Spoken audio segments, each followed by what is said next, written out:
આખા નવરાત્રીમાં દરરોજ 2 થી 2.5 કરોડ લોકો ગુજરાતમાં નવરાત્રી રમવા માટે ગુજરાતના અલગ અલગ ખૂણે આ નવરાત્રીના પંડાલમાં જતા હતા.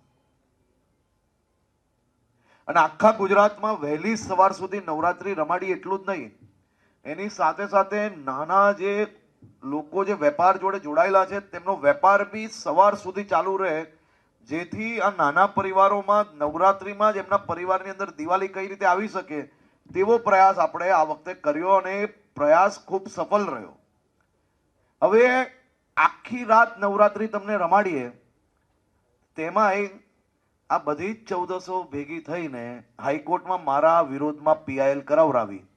અને આ ગરબા આખી રાત રમાડીએ તો કોના પેટમાં દુખ્યું ને તપાસ કરો કે હાઈકોર્ટમાં PIL કરવા માટે કોણ કોણ લોકો હતું અને એ વકીલ કઈ પાર્ટીના હતા એ ચેક કરો એટલે તમને અંદાજો આવી જશે.